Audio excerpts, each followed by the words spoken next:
Magandang araw sa iyo, batang masipag. Bagong aralin, bagong kaalamang matatanggap.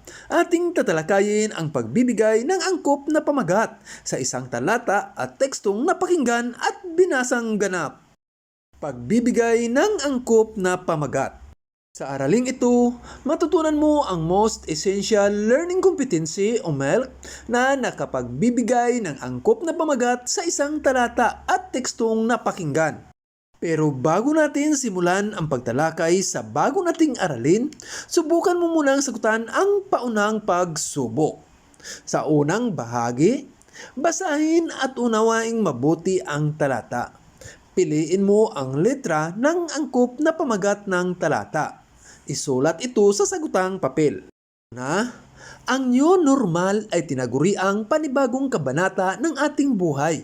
Hindi lang sa ating bansa, kundi sa buong mundo.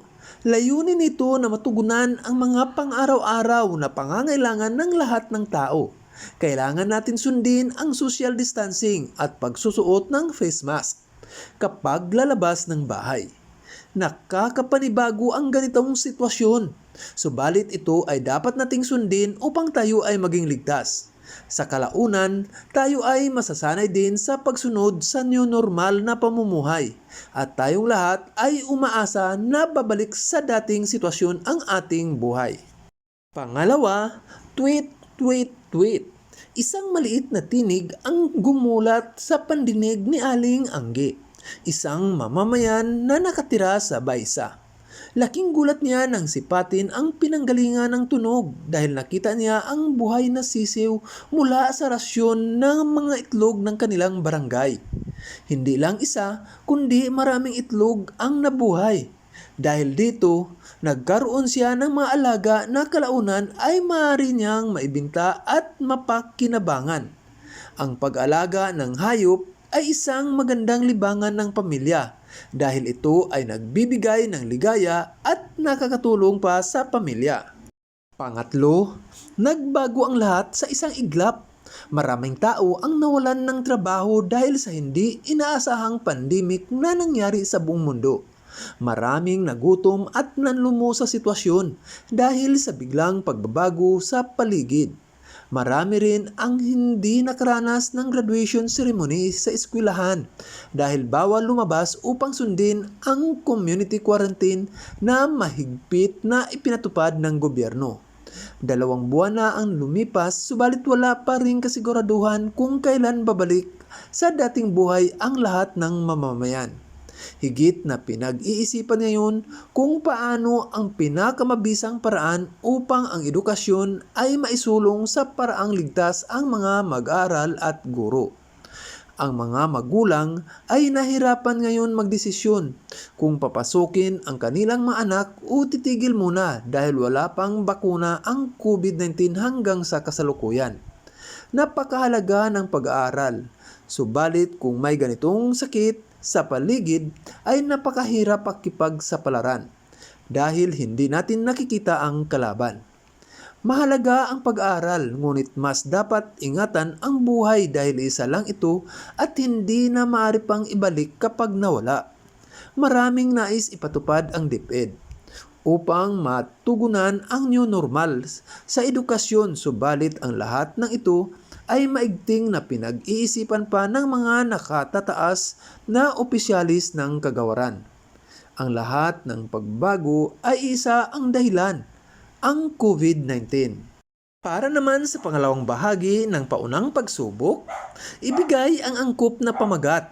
Isulat ang iyong sagot sa sagutang papel. Pang-apat, nawalan ng trabaho si Mariano. Wala siyang pambayad sa upa ng nirintahan niyang bahay, kaya pinapaalis na sila at ang kanyang pamilya. Naging masigasig siya upang makaahon sa hirap at makabayad sa upa ng bahay.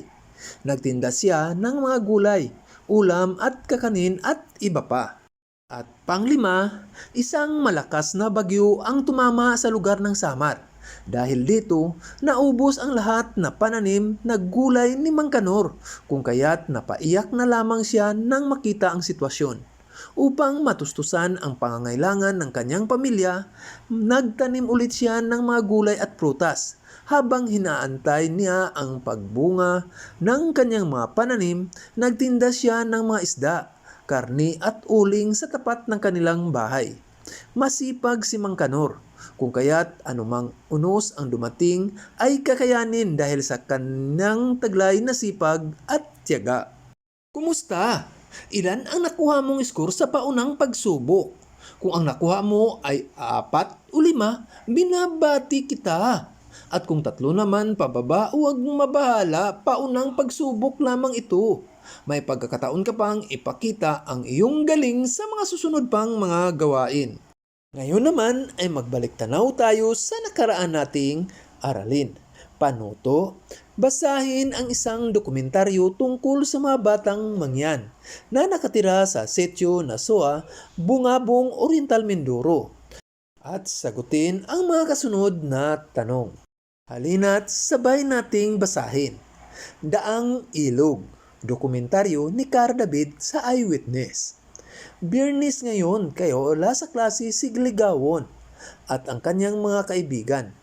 Si Ligawon ay 14 anyos pa lamang, subalit tinutulungan niya ang kanyang sarili upang matustusan ang sarili niyang mga pangangailangan. Hindi lingid sa kanyang guro ang kalagayan ni Ligawon, kung kaya't lubos niya itong inuunawa.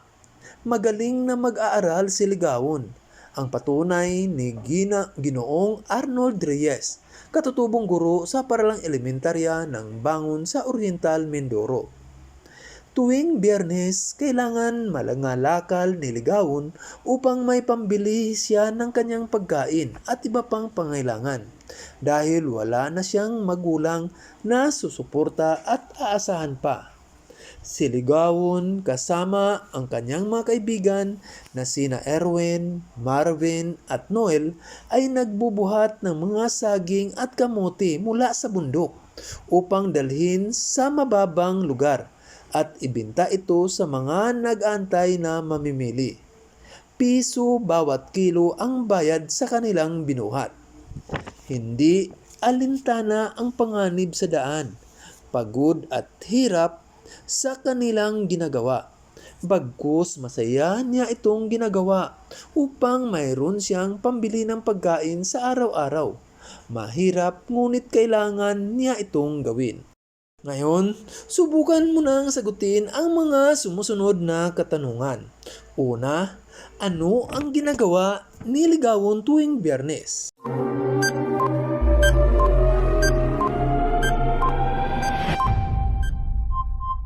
Pangalawa, bakit kailangan ni Ligawon magtrabaho kahit siya ay bata pa lamang?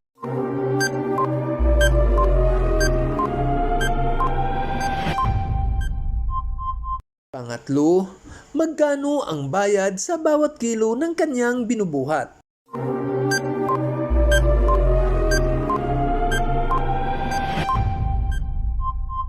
Pang-apat, paano kaya pinagsasabay ni Ligawon ang kanyang pag-aaral at pagtatrabaho?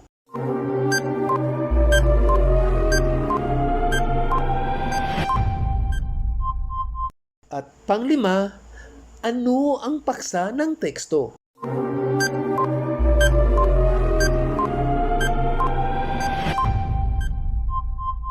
Kumusta? Ganito din ba ang mga sagot mo? Ang galing mo! Ngayon, ihanda ang sarili at makinig ng mabuti dahil tatalakayin na natin ang bago nating aralin, ang pagbibigay ng angkop na pamagat. Sa pagbibigay ng pamagat sa isang talata, dapat mo munang alamin ang paksang diwa o paksang pangusap dahil ito ang magbibigay ideya upang maibigay mo ang angkop na pamagat ng talata. Halimbawa, isa sa tradisyon ng mga Pilipino ay ang pagdiriwang ng kapistahan. Bawat lugar ay may kapistahang ipinagdiriwang upang magpasalamat sa patron na nagbibigay ng mga biyaya sa bawat pamilya. Ang bayanihan o pagtutulungan ng mga magkakapitbahay ay isa din sa mga tradisyon na hanggang ngayon ay patuloy na ginagawa ng mga Pilipino, lalo na sa mga probinsya. Ang paksang diwa, ang pagdiriwang ng kapistahan at bayanihan ng mga Pilipino. At ang angkop na pamagat, tradisyon ng mga Pilipino. Basahin mo pa ang iba pang halimbawa, halina't sabayan mo ako. Ang krisis sa Marawi na tinatawag ring labanan sa Marawi o pagkubkob sa Marawi ay ang 5 buwang bakbakan sa pagitan ng mga puwersa ng pamalaan at mga militante ng Islamic State of Iraq and the Levant o ISIL. Kabilang narito ang pinagsanib puwersa ng Mauti na pinamunuan ng magkapatid na Omar at Abdullah Mauti at Abu Sayyaf sa pamumuno ni Isnilon Hapilon. Ito ay nagsimula noong ika-23 ng Mayo, 2017 hanggang ika-23 ng Oktubre, 2017. Nilusob ng mga bandidong grupo ang mga gusali sa lungsod at nagsimulang maghasik ng kaguluhan. Nais ng mga grupong ito na magtatag ng panlalawigang teritoryo ng Islamikong Estado o wilaya. Ito ang naging hudyat upang ipinatupad ng Pangulong Rodrigo R. Duterte ang martial law sa buong Mindanao na tatagal hanggang ika-31 ng Disyembre 2017. Noong ika-17 ng Oktubre 2017, isang araw matapos ang pagkamatay ng mga pinuno ng mga militante na sina Omar Mauti at Isnilon Hapilon, inihayag ng Pangulo na malaya na ang Marawi. Gayunpaman, ang Brigadier General na si Restituto Padilla, tagapagsalita ng militar, inihayag naman na ilan sa mga militante ay nanatili at ang mga operasyon ay magpapatuloy hanggang sa sila ay mapuksa. 5 araw ang nakalipas, ika-23 ng Oktubre, inanunsyo ng kalihim ng tanggulang pambansa na si Delfin Lorenzana na ang 5 buwang hakbakbakan laban sa mga terorista sa Marawi ay nagtapos na. Maraming buhay, ari-arian, pangarap at pamilya ang winasak ng digmaang ito sa Marawi, Lanao del Sur. Tunay nga na walang nananalo sa digmaan. Ang lahat ay pawang talo. Natapos man ang labanan, tiniyak naman ni Pangulong Duterte na muling babangon at uunlad ang Marawi dahil bubuhusan niya ito ng pondo para sa rehabilitasyon. Ang paksang diwa, ang kaguluhan sa Marawi City at ang angkop na pamagat, ang krisis sa Marawi. Ngayong natapos na natin matalakay ang ating aralin, subukan mo namang sagutan ang inihanda kong gawain na siyang magpapatalas pa sa iyong natutunan. Narito ang mga talata, basahin mong mabuti at unawain. Tukuyin ang paksang diwa nito at pagkatapos ay bumuo ng angkop na pamagat. Isulat ang iyong sagot sa sagutang papel. Una, ang pamilyang Pilipino ay tunay na napakahalaga. Anumang pagsubok ay pinagtutulungan ito mabigyan ng solusyon. Sa oras ng kagipitan, bighati at kasayahan, tanging pamilya lamang ang nagpapatatag sa bawat membro nito. Anumang problema ang dumating ay kailangang mapanatiling matibay na sandalan ang bawat isa upang malagpasan ang unos na pinagdaraanan.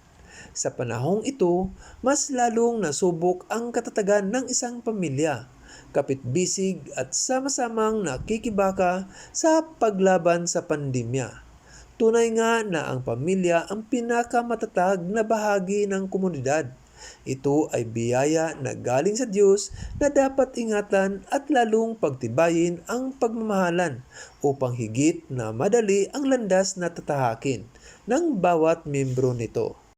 Pangalawa, isa sa mga hinangaan sa mga Pilipino ay ang malugod at magiliw na pagtanggap ng bisita. Sa tuwing may darating na panauhin, ang buong pamilya ay tulong-tulong at abala sa paglilinis, pagluluto at paghahanda para dito. Tanging mga Pilipino lang ang may bukod tanging kaugalian na namana pa sa ating mga ninuno. pagmamahal sa bisita at pagpapakita ng katuwaan ang masarap maranasan lalo na sa mga lalawigan na ating kinagisnan. Pangatlo, ang kawayan ay isa sa mga itinuturing na pinakamataas at pinakamatatag na puno. Kaya niyang sumabay sa anumang direksyon ng hangin na animoy sumasayaw lamang sa saliw ng musika. Malaki ang nagagawang tulong ng punong ito lalo na sa paggawa ng bahay sa mga lalawigan. Ginagawa din itong palamuti sa bahay, lagayan ng halaman, paso at ang labong nito ay niluluto at ginagawang ulam. Tunay nga na ang kawayan ay isang kapaki-pakinabang na halaman. Pang-apat, napakahalaga ng pagkain ng mga masustansyang pagkain, lalo ngayong may pinagdadaanan tayong pandemya. Ang mga gulay at prutas ay nakakapagpalakas sa ating katawan at nagpapalakas sa ating resistensya upang labanan ang anumang sakit. Tuwing buwan ng Hulyo ay ipinagdiriwang natin ang buwan ng nutrisyon na kung saan pinapakita dito ang kahalagahan ng pagkain ng gulay lalong-lalo na sa mga bata na katulad mo. Anumang uri ng gulay ay may taglay na bitamina at na kailangan ng ating katawan. At panglima, ang malunggay ay itinuturing na isang miracle plant dahil sa taglay nitong sustansya at bitamina. Ito ay nakakatulong upang mapaganda ang ating balat at sa paglago ng ating mga buhok. Pinapangalagaan din ito ang ating mga atay. Panlaban din ito sa kanser at nakakatulong upang mas lumakas ang ating mga buto. Madaling itanim ang malunggay dahil nabubuhay ito sa anumang uri ng lupa. Kung kaya't kailangan ang bawat tahanan ay may tanim nito sa bakuran upang mas madaling makuha ng gulay na ito. Kumusta? Ganito rin ba ang mga sagot mo? Ang galing mo! Batid ko na lubos mo nang naunawaan ang ating aralin. Lagi lang tandaan, sa pagbibigay ng pamagat ng isang talata, alamin mo muna ang paksang diwa o paksang pangungusap. Ang mga ito ay nagbibigay ng ideya sa pagpili ng pamagat. Ang pangunahing diwa ang pinakabuod ng mga pangyayari sa talata o kwento. Ang paksang pangungusap ang pinagtutuunan ng mga detalye upang mas mabuo ang pangunahing diwa ng talata o kwento. Ang pamagat ng talata o teksto ay ang pinakadiwa ng konteksto. Ang pamagat ay nagsisimula sa malaking titik. Ngayon, maaari mo nang sagutan ang iba pang bahagi ng module, gaya ng pag-alam sa natutuhan, pangwakas na pagsusulit at ang pagninilay. Muli, ito si Maestro Tudeo na laging nagsasabing mag-aral ng mabuti sa pagkakaroon ng magandang kinabukasan, iyan ang susi. Maraming salamat, ingat kayong lahat.